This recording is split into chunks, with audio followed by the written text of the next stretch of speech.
जित इंद्रिय जित मद बने, जित भव विजित कषाय। अजित नाथ को नित नमु, अर्जित दुरित पलाय। को पल पल पल को पले,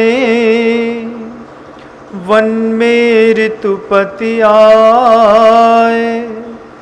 पुलकित मम जीवन लता, मन में जिन पद पाए। अहिंसा परमो धर्म की परम पूज्य आचार्य भगवंत गुरुदेव श्री विद्यासागर जी मुनि महाराज की, बंधा जी के अश्यकारी श्री अजित नाथ जी भगवान की, समस्त मुनि संघ की। यह पवित्र वसुंधरा, हर मोहल्ले में आपको एक मंदिर मिल जाएगा। रामचंद्र जी का मिल जाएगा, नहीं तो हनुमान जी का मिल जाएगा, काली जी का मिल जाएगा, जिनेंद्र भगवान का मिल जाएगा। हर मोहल्ले में एक मंदिर मिल जाएगा। और ऐसा नहीं कि सिर्फ मध्य प्रदेश में, पूरे भारतवर्ष में मंदिरों के बिना किसी भी गृहस्थ का जीवन संभव नहीं है। जब कभी भी कोई भी भारत घूमने आता है, उसको ये बात पता चलती है। और मंदिर ऐसे नहीं बनाए गए। मंदिर बनाने से पहले जब भूमि का चयन किया तो देखा कि मिट्टी का रंग कैसा है, आसपास का वातावरण कैसा है। वातावरण के साथ साथ, भैया आपके इसमें इको आ रहा है, ऐसा लग रहा है मुझे। आसपास का वातावरण कैसा है, वातावरण के साथ साथ धरती पर कौन सी वनस्पति उत्पन्न होती है। विषाक्त वनस्पति तो उत्पन्न नहीं होती है। बुजुर्गों ने जब भूमि परीक्षण किया, बहुत कुछ सोच करके, क्योंकि हमारे यहाँ ये बात बिल्कुल पक्की लोगों को पता थी कि आदमी को कर्म दुख देता है, और जब कर्म दुख देता है तो उसको असाता को साता के रूप में परिवर्तित करने के लिए व्यक्ति को कुछ विशेष पुरुषार्थ करने पड़ते हैं। क्षेत्र विपाकी कर्म होते हैं। क्षेत्र विपाकी कर्म कैसे होते हैं कि आप जब कभी भी जगह जगह की भूमि का फर्क पड़ता है, आप कभी भी कटनी चले जाइए, कटनी का पानी पीने वाले लोगों में पथरी होना बिल्कुल आम बात होती है, क्योंकि ज़मीन पर फ्लोराइड इतना ज़्यादा है, कैल्शियम इतना ज़्यादा है, चूना इतना ज़्यादा वहाँ पर प्रोडक्शन होता है कि कटनी में जाने पीने वाला पानी, कटनी के लोग जो पानी पीते हैं, पथरी होना बिल्कुल सामान्य बात है। हरिद्वार तरफ जाकर के देखिएगा, वहाँ पर जो लोग पानी पी करके रहते हैं, जो पानी पीते हैं, क्षेत्र विपाकी क्या चीज़ होती है कि हरिद्वार की तरफ पानी पीने वाले जो लोग होते हैं, उनको मोशन में दिक्कत होने लगती है, क्योंकि वहाँ कुछ अलग व्यवस्था है। अमरकंटक जाकर के देखिएगा, जहाँ बॉक्साइट का पानी होता है, पानी इतना भारी होता है, आधा एक गिलास पानी पिएंगे, पानी पीने की इच्छा खत्म हो जाएगी। वही पानी आप जगदलपुर जाकर के पीजिएगा, आपको पूरा भोजन करने के बाद ऐसा लगेगा कि हम 2 जग पानी और पी सकते हैं। कुछ कर्म ऐसे होते हैं जो क्षेत्र विपाकी होते हैं। हमारे ऋषि मुनियों को कितना चिंतन में ये बात पता थी, उन्होंने ऐसे ही कहीं पर भी मंदिर नहीं बना दिए। सबसे पहले मंदिर की ऊर्जा को देखा कि जिस क्षेत्र पर मंदिर बनाना चाहते हैं, उस क्षेत्र की ऊर्जा कैसी है। इस बात के ऊपर भी डिपेंड करता है कि मंदिर के आसपास अगल बगल में कौन रहता है। मान लीजिए आपके जिनेंद्र भगवान के मंदिर के बगल से, जैसे आजकल प्रायः हो रहा है, जयपुर आप जाकर के देखिएगा बंधुओं, जयपुर के बड़े बड़े मंदिर हैं, बड़ी बड़ी नसियां हैं, सारी की सारी नसियाँ जो शहरों के बीच में थी, मंदिर शहरों के बीच में था, अब एक बड़े से मंदिर में जहाँ 20-20 बेदियाँ हैं, 4 लोग सिर्फ पूजा करते हैं। क्यों? जैनों के पास पैसा बढ़ा, पैसा बढ़ने के कारण उन्होंने मंदिर छोड़ करके कॉलोनियों में शिफ्ट हो गए। कॉलोनी में शिफ्ट होने पर वो जो मकान था, वो मकान जैनों ने बेचा तो जैनों ने नहीं खरीदा, तो किसी हिंसा करने वाले कौम ने खरीद लिया, जिसके यहाँ रोज हिंसक नॉनवेज बनता है, खाया खिलाया जाता है। आजकल जिनेंद्र भगवान के मंदिरों के चारों तरफ सराउंडिंग डाइस एरिया में, अगर मान लीजिए आपने अपना मकान किसी हिंसक व्यक्ति को बेच दिया है, तो सिर्फ आपने अपना मकान ही नहीं बेचिया है, आपने अपनी पूरा धर्म और संस्कृति भी बेच दी है। क्योंकि बुजुर्गों ने कितना सोच करके मंदिर बनाया था कि इस मंदिर की ऊर्जा इतनी अद्भुत है कि आसपास वनस्पति में एक भी धतूरे का पेड़ तक नहीं होता था। धतूरा विषाक्त होता है बंधुओं, खाने से आदमी के अंदर पागलपन सा चढ़ता है। वहाँ देखा जाता था कि घास का स्वाद कैसा है, मीठी घास है, तीखी घास है, घास चुभने वाली है, मुलायम है।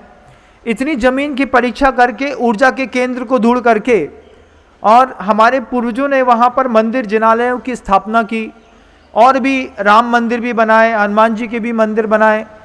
भारतीय संस्कृति में जितने भी मंदिर बने हैं, वे सारे के सारे मंदिर सबसे पहले क्षेत्र के विपाक को देख करके बने हैं कि कौन से क्षेत्र में मंदिर बनाया जाना चाहिए।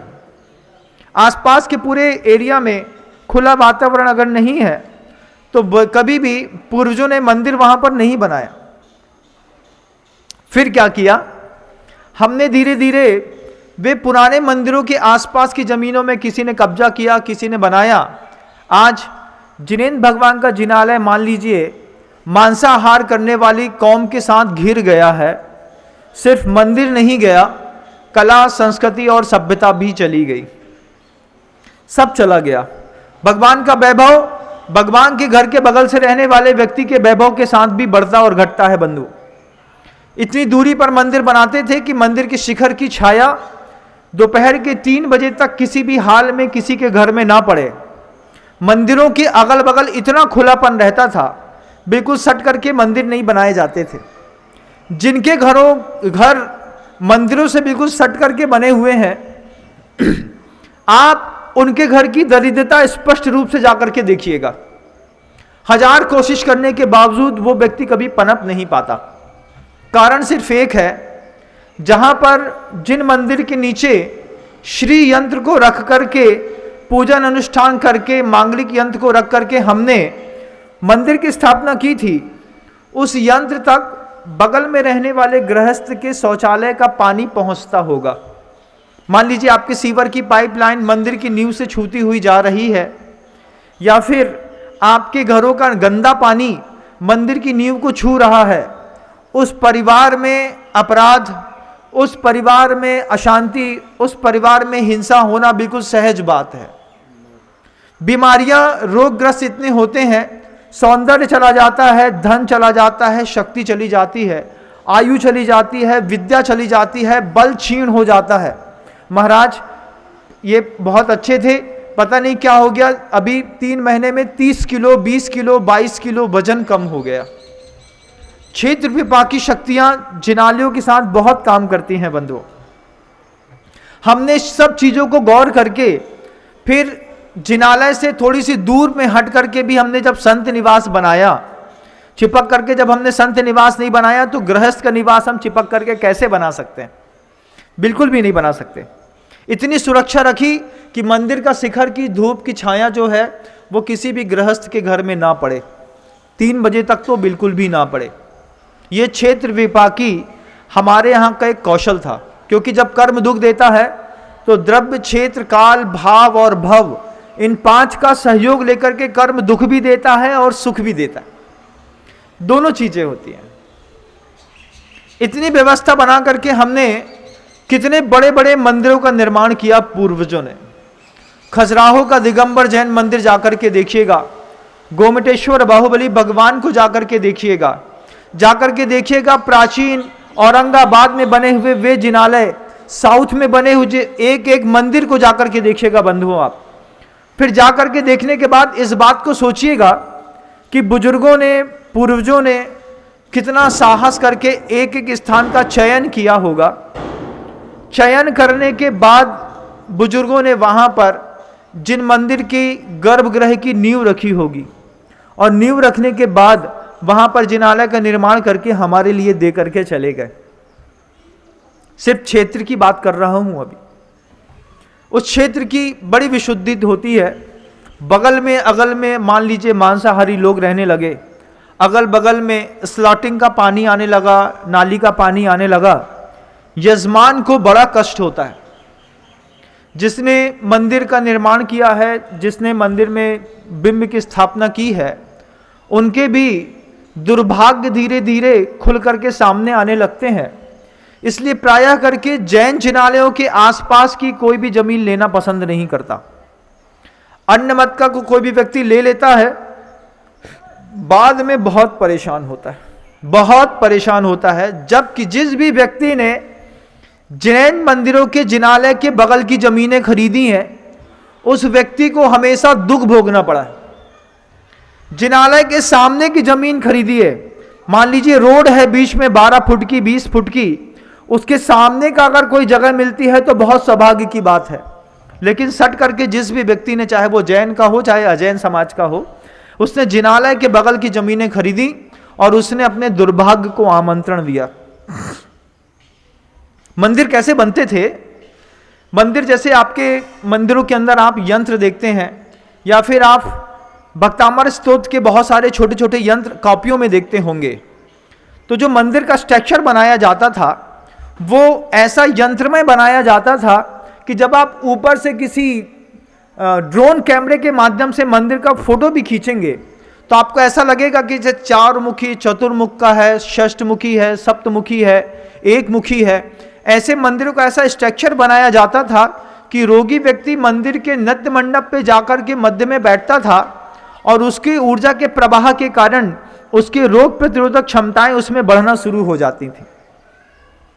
एक मंदिर का कौशल था। जितने भी वास्तुशिल्प में पाषाण के मंदिर बने हुए हैं, उन पाषाण के मंदिरों में बनाने वाले जो आर्किटेक्ट होते हैं वो इस बात का हमेशा ध्यान रखते हैं कि मंदिर का स्ट्रक्चर यंत्र के हिसाब से बना हो।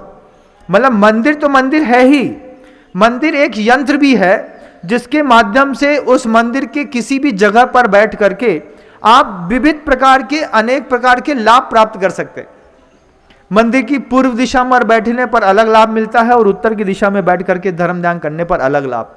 मध्य पे बैठने वाला कुछ अलग भाव को प्राप्त होता है और द्वारे पर बैठ करके अर्चना करने वाले को कुछ विशेष प्रकार की अलग अनुभूतियां होती हैं। बंधु, ये हमारे यहाँ का क्षेत्र विपाकी कर्म उदय जब आते हैं उसमें ये चीजें देखी गई।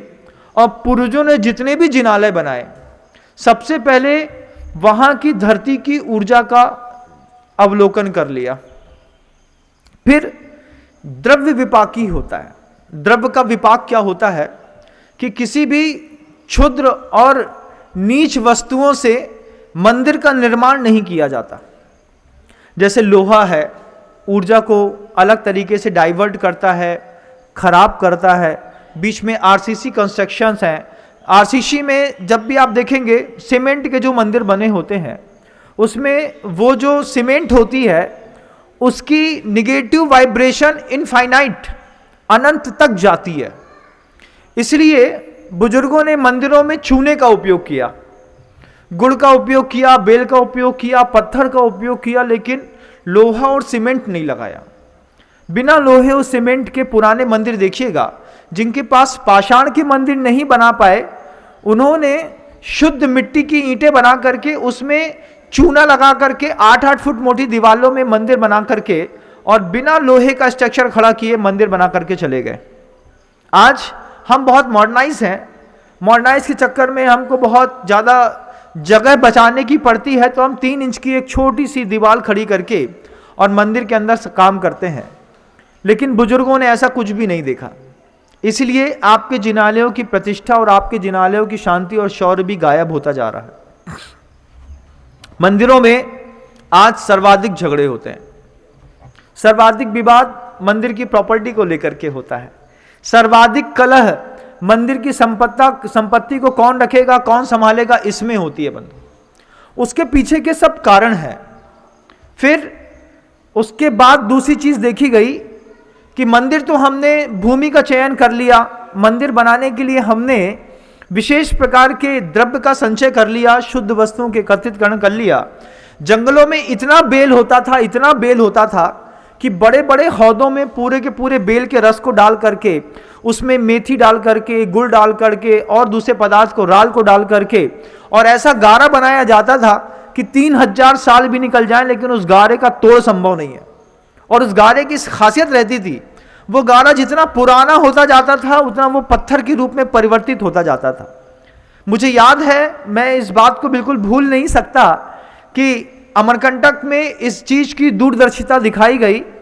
अमरकंटक की जब नींवें भरी गई बड़े बड़े पाषाण खंडों से, उस समय वहां के अध्यक्ष श्री प्रमोद जी भाई और साथ में कोषाध्यक्ष मनीष जी थे, इनकी दूरदर्शिता, इनके साथ गुरुवर का ऐसा संदेश था, आदेश था कि मंदिर इतना मजबूत बने कि कोई चाहे भी तो हिला ना पाए।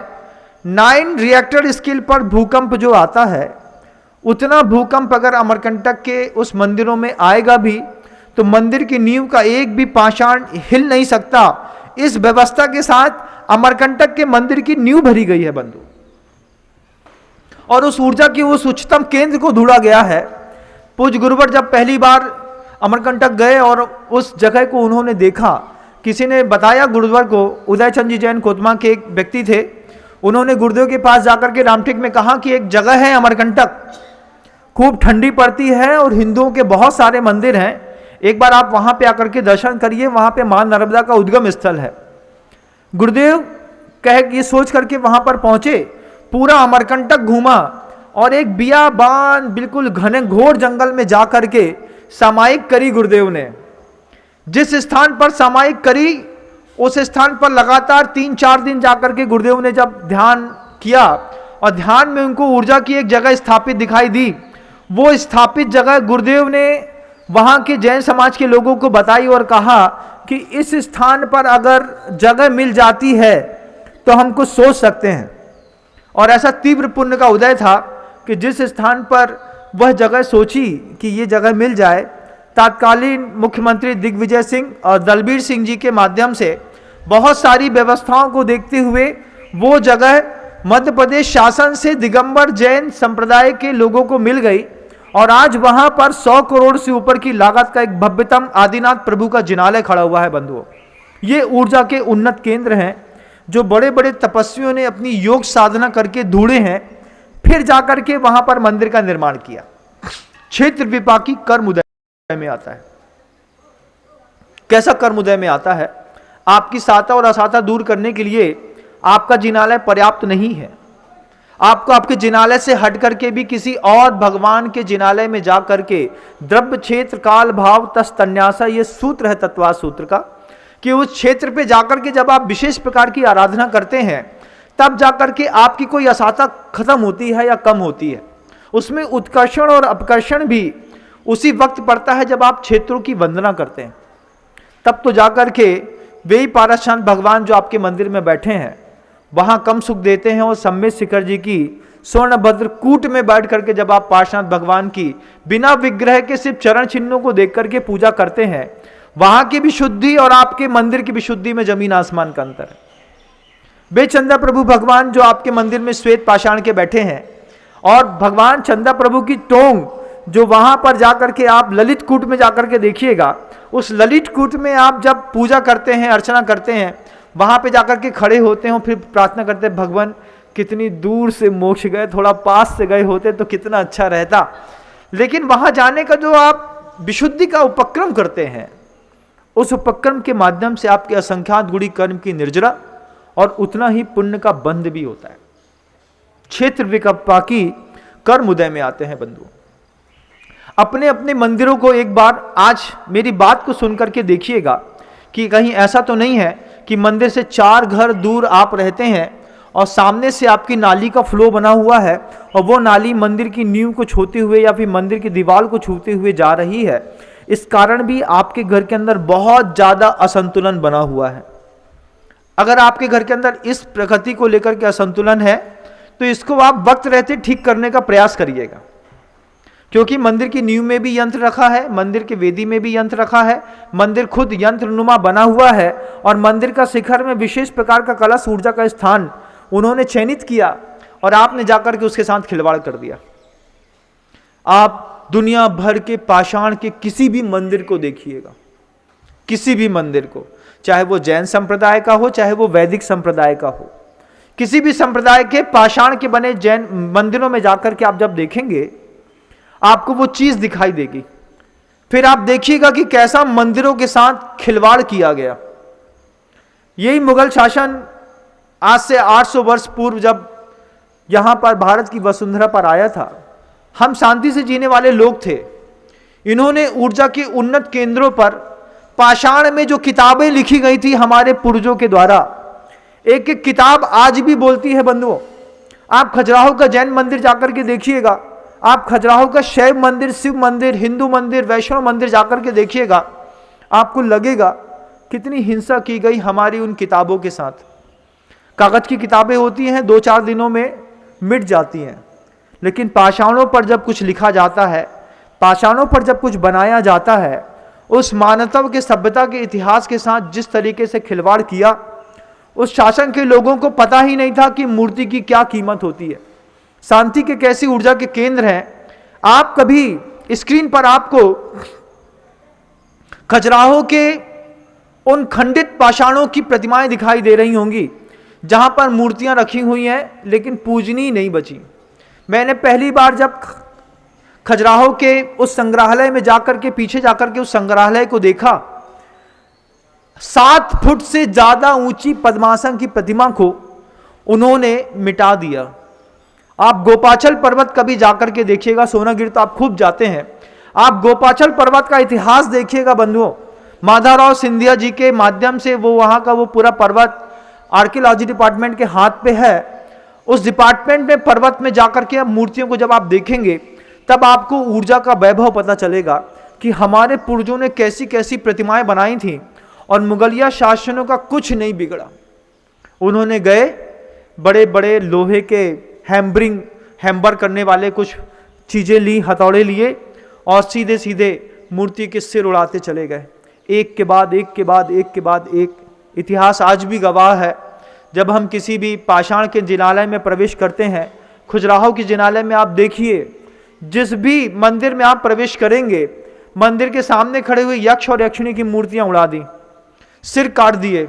मंदिरों में सिर्फ भगवान का सिर तोड़ा, चलते बने, छाती में 2 प्रहार किया, चलते बने। बमियान में जाकर के देखिएगा, बड़ी बड़ी बुद्ध की प्रतिमाएं बनी थी, बम लगा करके उड़ा दी बंधु।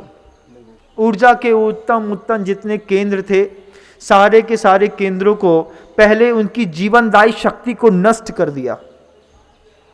पाषाणों का जो शौर्य था, पाषाणों के अंदर जो मंत्र की अधिष्ठिता की गई थी, उन अधिष्ठित मंत्रों को मूर्ति को खंडित करने से वे सारे के सारे मंत्र खंडित होकर के टूट गए। पुराने विग्रहों से हम जो प्राप्त कर सकते थे वो आज के नवीनतम विग्रह में उपलब्ध होना बड़ा मुश्किल है। विग्रह की भी अपनी खासियत थी। विग्रह की कैसी खासियत थी कि मंदिरों के अंदर आप देखते हैं, कोई प्रतिमाएं 7 इंच की हैं, कोई 9 इंच की हैं, कोई 13 इंच की हैं, कोई 27 इंच की हैं। उसमें भी कुछ प्रतिमाएं मूंगा वर्णी हैं, कुछ काले पाषाण की बनी है, कुछ श्वेत पाषाण की बनी है, कुछ धूलिया पाषाण की बनी है। इन रंगों से भी ऊर्जा का अलग अलग प्रवाह प्रवाहित होता था। काले पाषाण की प्रतिमा के सामने पूजन करने पर एक अलग प्रकार के सौर शक्ति शांति की प्राप्ति होती थी। वहीं मुक्ति की कल्पना चाह करने वाले लोग श्वेत प्रतिमाओं के सामने जाकर के बैठ जाते थे। बजरंगे पाषाण की जो प्रतिमाएं रहती थीं, जो कालांतर में घिसते घिसते घिसते घिसते अपने आप इतना वैभव दिखाती थी कि उस वैभव के माध्यम से पुजारी के घर का वैभव खूब बढ़ता था। उन वैभवों को धीरे धीरे करके नष्ट कर दिया गया। विग्रह की भी कसौटी की अपनी कीमत थी। पाषाण मुलायम मिट्टी का बना है, बालू का बना है। पाषाण जो खंड है, प्रतिमा जो बनी है, वो कसौटी के कठोर पाषाण से बनी है। बिजौलिया के पत्थर से बनी हैं कि ग्रेनाइट से बनाई गई हैं, तमिल के पत्थर से बनाई गई हैं कि मध्य भारत के पत्थर से बनाई गई हैं, उनसे भी प्रतिमाओं की शक्तियों के अलग अलग केंद्र स्थापित होते थे बंधु। जब कभी भी प्रतिमाओं को बनाने के लिए पाषाण निकाला जाता था तो निकालने से पहले शिल्पी वहां पर जाकर के स्थान का चयन करता था, स्थान की शक्ति देखता था, फिर जो जमीन में पत्थर लगा है उस पत्थर में ही मार्किंग करता था, पूर्व पश्चिम उत्तर दक्षिण ऐसा लिख देता था। लिखने के बाद सावधानी पूर्वक पत्थर को वहां से निकालते थे और जिस दिशा में पूर्व का पत्थर लिखा रहता था उस पूर्व की दिशा पर ही उस प्रतिमा में प्रभु जी के विग्रह का सिर बनाया जाता था।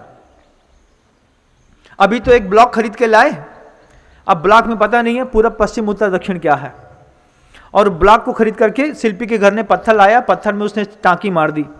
अब जो प्राग दक्षिण पश्चिम पश्चिम दिशा का जो स्थान होता था वहां पर प्रभु जी के पैर बनाए जाते थे। अब मान लीजिए उस प्रतिमा का जो आपके यहाँ की जो प्रतिमा है आपको पता तो है नहीं कैसी है, कौन सी है, किस पत्थर से आई है। अपन तो जयपुर गए और जयपुर से प्रतिमा खरीद करके लाए और मंदिर में स्थापित कर दी। मंदिर में कलह क्यों होती है उसके कारण बताता हूं, गौर से सुनिएगा। अब पश्चिम दिशा में जहां पैर बनाना था वहां पर आज के शिल्पी ने मान लीजिए प्रभु जी का सिर बना दिया या हाथ बना दिया, विग्रह की शक्ति उल्टी हो गई। पहले ऐसे विग्रह नहीं बनाए जाते थे। गोमटेश्वर बाहुबली भगवान की प्रतिमा के ऊपर आज भी पंछी क्यों नहीं बैठता? जब दुनिया में हर जगह कबूतर बीट कर देते हैं तो बाहुबली स्वामी की उस प्रतिमा के ऊपर कबूतर को बैठने में और बीट करने में आपत्ति क्या है? आपत्ति तो है। आपत्ति इस बात पे है कि शिल्पी का सौंदर्य है, पाषाण का सौंदर्य है, यजमान का सौंदर्य है, मंत्र का सौंदर्य है बंधुओं। एक साथ सारे सौंदर्य उस धरती पर जब एक साथ घटित हुए हैं तब वो प्रतिमा आश्चर्यकारी होकर के देव पूज्य बनी है। ऐसी क्षेत्र विपाकी कुछ धर्म ध्यान करने पर श्रावक के जीवन की प्रतिकूलताएं धीरे से अनुकूलताओं में बदल जाती। जब भी कर्म उदय में आता है, द्रव्य क्षेत्र काल भाव और भव इन पांच का सहारा लेकर के पाप उदय में आता है और इन पांच का सहारा लेकर के पुण्य भी उदय में आता है। घर के मंदिर की पूजा में और अस्य क्षेत्र के मंदिर की पूजा में बहुत अंतर होता है। बंद जी के अजितनाथ भगवान है, आपके घर के अंदर भी अजितनाथ भगवान की प्रतिमा होगी, लेकिन दोनों के एनर्जी लेवल में बहुत अंतर है। खजुराहो की शांतिनाथ भगवान है और आपके घर के अंदर की शांतिनाथ भगवान के एनर्जी लेवल में बहुत अंतर है। एक बार आप उन मॉन्यूमेंट्स को जाकर के देखिएगा जिनके साथ मुगलों ने खिलवाड़ किया है। आप कभी खजुराहो जाएं तो खजुराहो में दो संग्रहालय हैं। एक शांतिनाथ भगवान के मूल विग्रह के ठीक पीछे पुराना संग्रहालय है जो प्रायः करके बंद पड़ा रहता है। कोशिश करेंगे वहां भी आपको जाने देखने का मौका मिले, आप जाएं तो वहां की कमेटी से बोलें कि हमें पुराना वाला एक संग्रहालय देखना है जो पीछे बना हुआ है।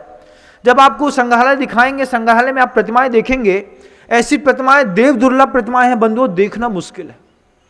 जब आप वहां पर पार्श्वनाथ भगवान के जिनालय के अंदर जाकर के प्रतिमा देखेंगे, साइड में पाषाणों की प्रतिमाएं हैं और प्रतिमाओं को ऐसा खंडित किया गया है कि कोई चाह करके भी इस प्रतिमा से सौर और शांति लेके जा ना सके, और वहीं पे प्रतिमा हमको जलाने के लिए आज भी छोड़ करके चले गए।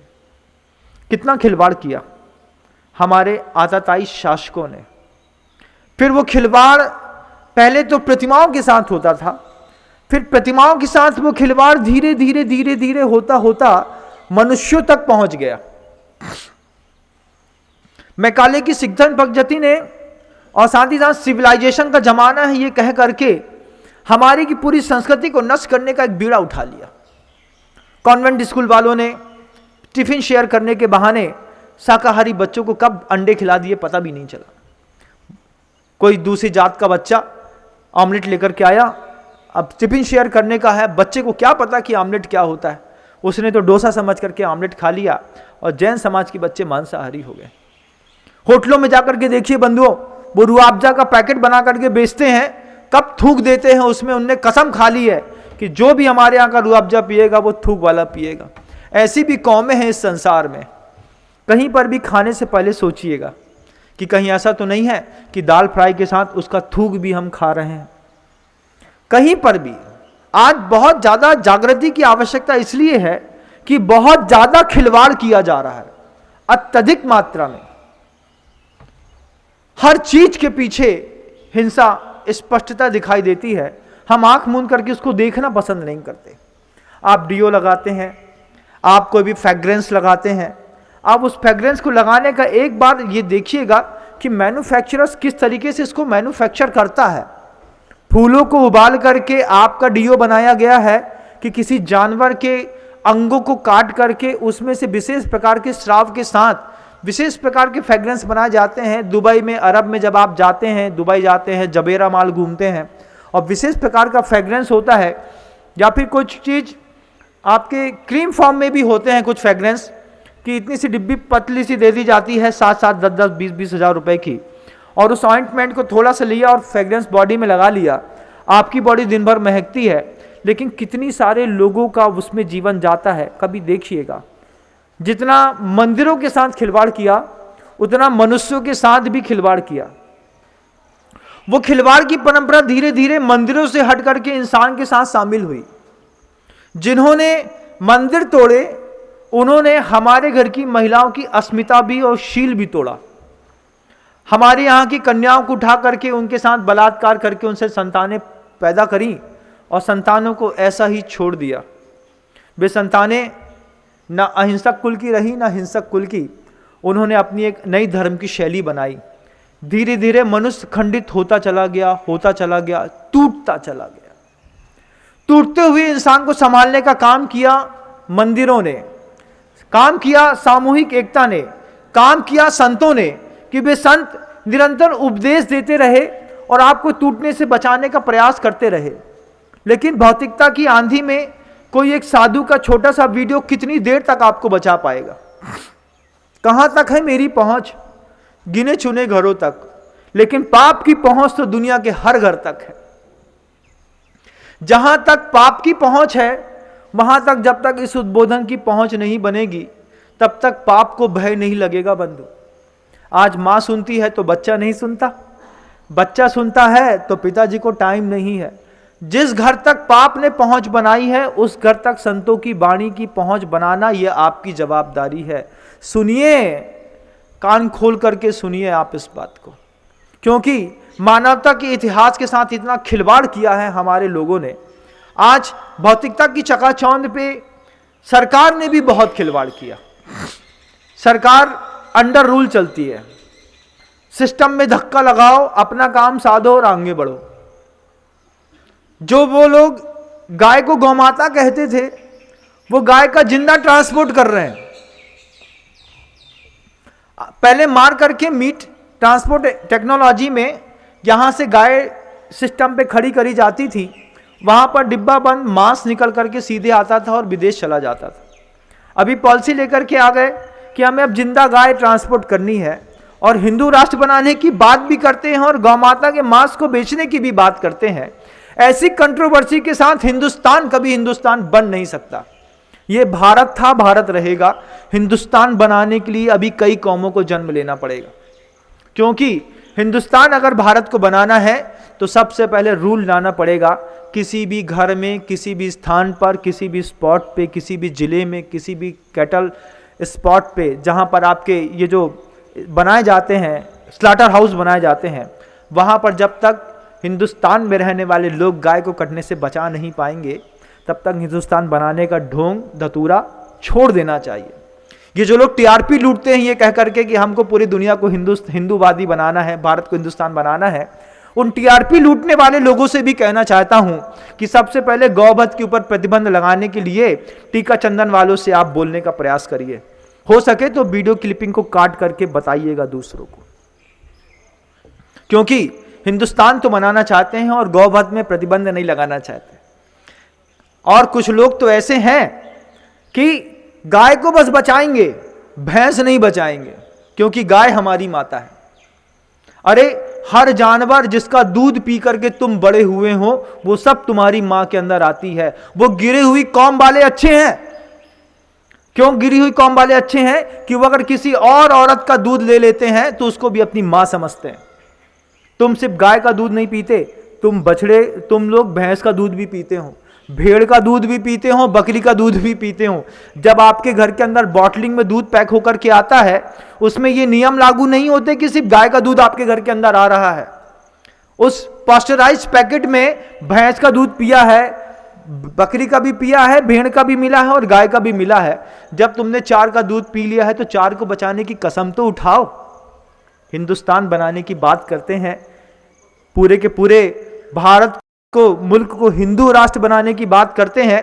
अरे पहले गौवध पर प्रतिबंध लगाने की बात करिए कि जिस घर में गौ मांस आता होगा, जिस घर का आदमी चमड़ा पहनता होगा, वहां पर जाकर के हम राम कथा नहीं करेंगे। जब लाकर के लोग इस तरीके का विश्वास पैदा करेंगे, एक अलग उठाइए इस बात की कि पूरे भारत में कहीं पर भी गौवध नहीं होगा, तब जाकर के हम भी सोच सकते हैं कि कभी ये हिंदुस्तान बनेगा, नहीं तो पाकिस्तान तो बन ही रहा है। हम बकरीद के दिन चिल्लाते हैं बकरा काटने के ऊपर, 1 करोड़ 1.5 करोड़ बकरे काट दिए गए। बकरीद के बाद के कटाई नहीं दिखाई देती कि रोज 3 करोड़ जानवरों की हिंसाएं होती हैं, रोज 3 करोड़ जानवरों की स्लॉटिंग की जाती है, मीट एक्सपोर्ट किया जाता है, साथ में यहां खाया जाता है। 70% आबादी जहां की मांसाहारी है, वो भगवान राम का वंशज और भक्त कैसे हो सकता है?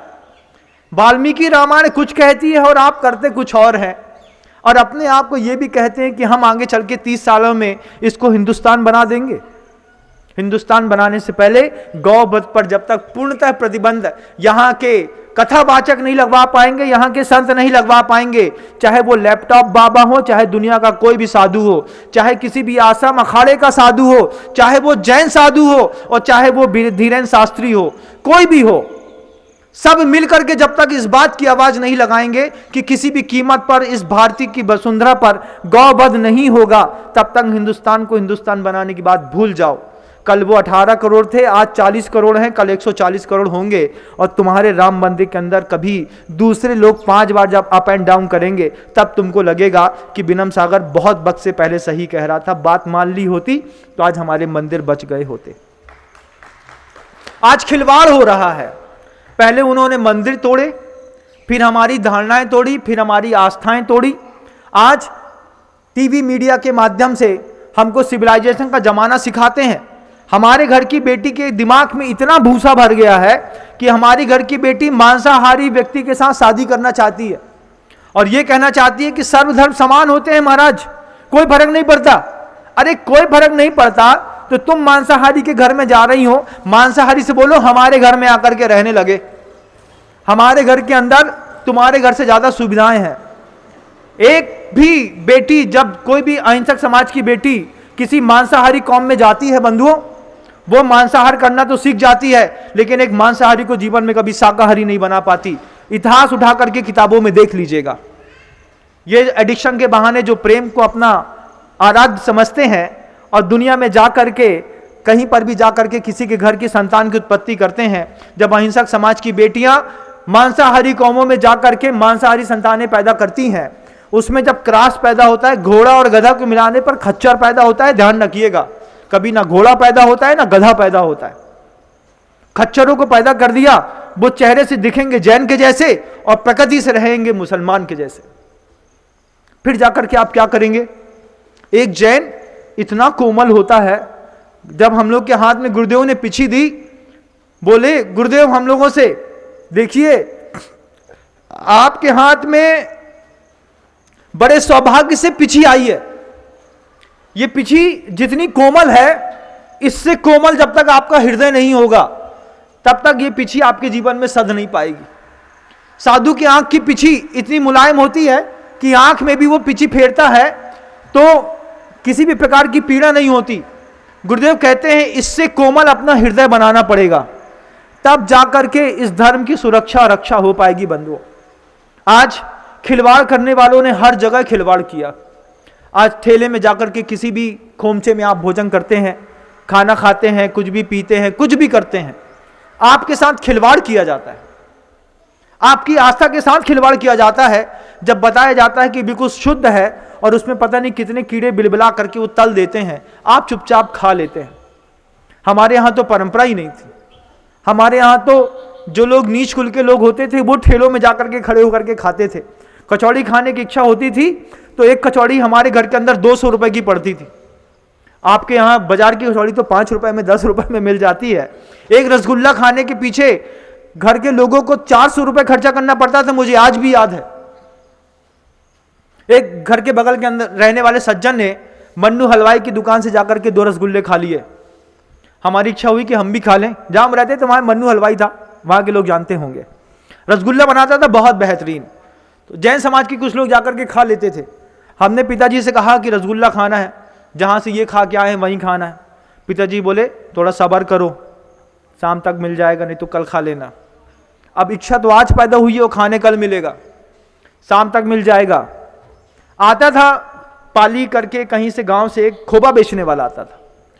तो उस खोबा बेचने वाले से पिताजी ने पहले 65 दूनी 130 रुपए का 2 किलो खोबा लिया।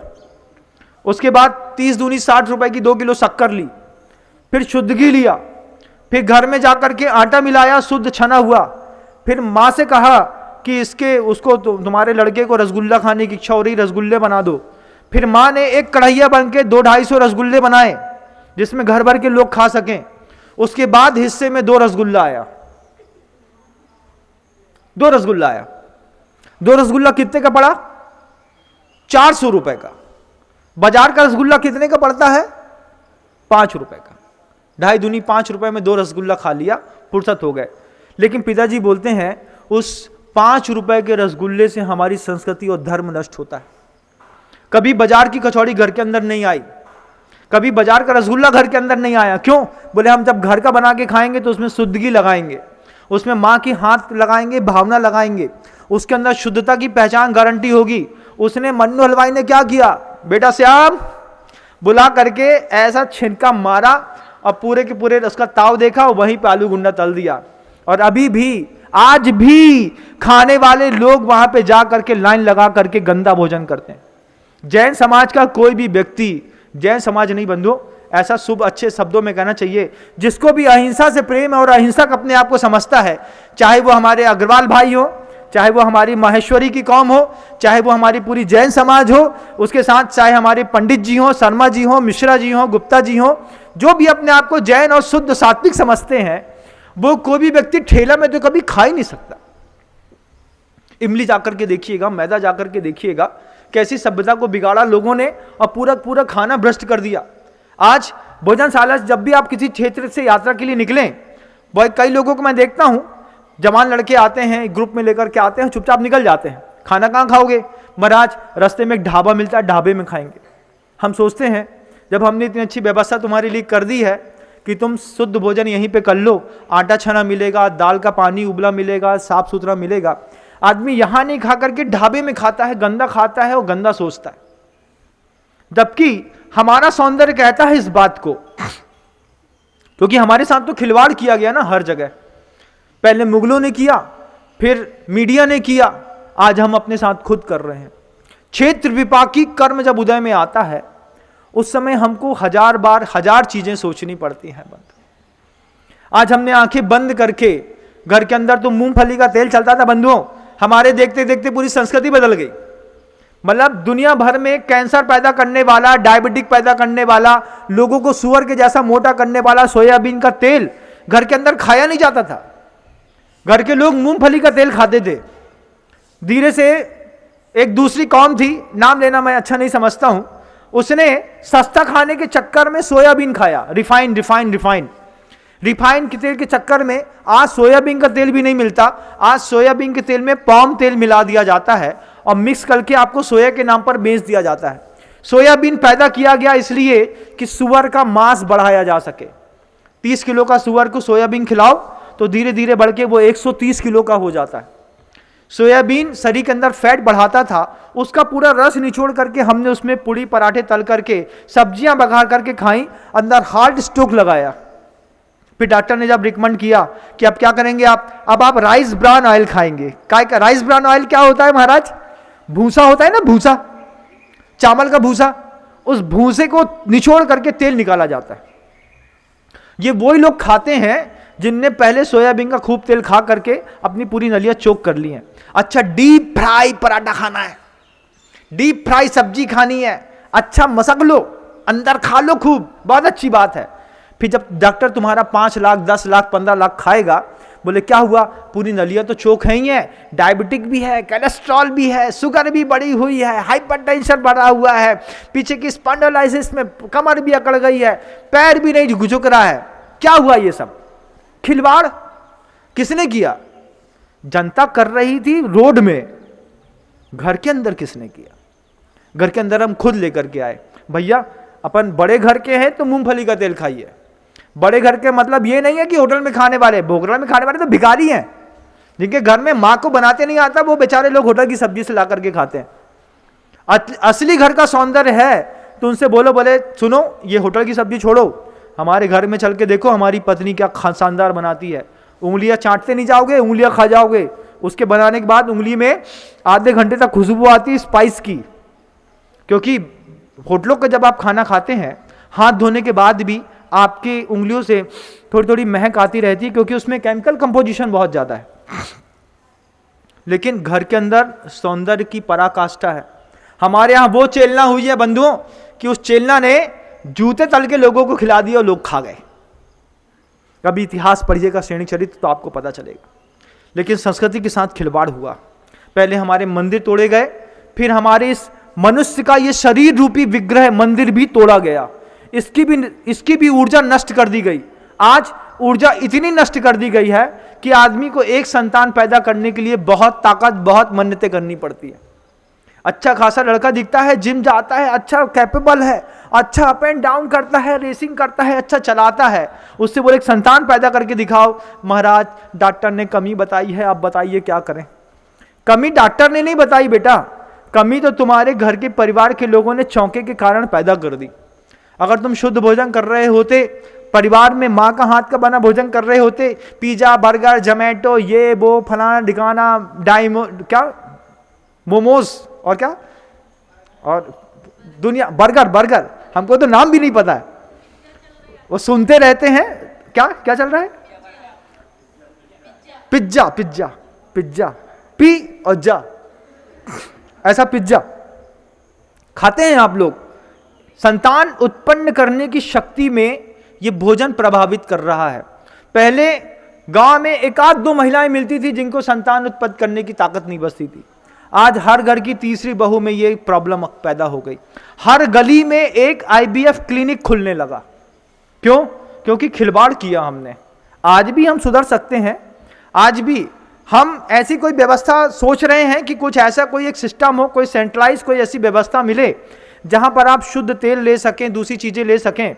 कोई आप चाहें तो आप में से कोई इसका व्यवसाय बहुत अच्छे से कर सकता है, जिससे जैन समाज के लोगों को विशेष प्रकार की सुविधा मिल जाए। जैसे इंदौर का जो आश्रम है, इंदौर के आश्रम से आपको शुद्ध मूंगफली का तेल मिल जाता है, उदासीन आश्रम से। व्रती लोग इस तरीके की व्यवस्था बना देते हैं। घर के अंदर की कुछ चीजें निकालनी पड़ेंगी बंधुओं, अगर अपने को बहुत दूर तक धर्मदान करना है और मैनुअल स्ट्रक्चर को डैमेज होने से बचाना है। तो मेरा समय होने को आया, इसलिए मैं अपने शब्दों को विराम देता हूं। कल फिर बोलने का प्रयास करूंगा, कुछ नए शब्दों के साथ बोलूंगा। लेकिन जितना मैं बोल पाता हूं, मैं ऐसा मानता हूं कि मेरे श्रावक, मेरी जनता, मेरा श्रोता मुझे बहुत धैर्य के साथ गंभीर होकर के सुनता है। जैन समाज के घरों के अंदर से सोयाबीन का तेल और डालडा, 2 चीजें बाहर निकाल देनी चाहिए, आपका लाखों रुपए बच जाएगा। शुद्ध घी के साथ, कोकोनट ऑयल के साथ, आप चाहें तो सरसों के शुद्ध तेल के साथ, आप चाहें तो एक रायपुर में भी मोनू गोधा करके एक व्यक्ति है जो मेरू करके एक कंपनी खोल के बैठे हैं, जो शुद्ध तेलों का व्यवसाय करते हैं। आप उनसे भी संपर्क कर सकते हैं, अगर आपको कहीं नंबर अवेलेबल हो जाए तो पता कर लीजिएगा। इनके माध्यम से आप अपने परिवार का डैमेज कंट्रोल करिए सबसे पहले, क्योंकि परिवार को हम जितना लेविश बना रहे हैं उतना ही हमारा अंदर से डैमेज फॉल्ट बढ़ता चला जा रहा है। ठीक वैसे ही कि ऊपर हमने बहुत अच्छा पोत दिया है और अंदर दीवारों में इतनी शीत घुसी हुई है कि अगर थोड़ा भी स्ट्रक्चर गिरेगा, लड़खड़ाएगा और हम गिर करके नाश हो जाएंगे। अपने आप को बचाने का प्रयास करेगा। फिर मैं कल फिर बोलने का प्रयास करूंगा। मैं हमेशा आपके साथ हूं, इन्हीं भावनाओं के साथ। गुरुदेव श्री विद्यासागर जी महाराज। जा वाणी के ज्ञान से सूझे लोका लोक, सो वाणी मस्तक नमो सदा देथूं दो। माँ जिनवाणी भारती तोहे जपो दिन रैन, जो तेरी शरणा गए सो पावे सुख चैन।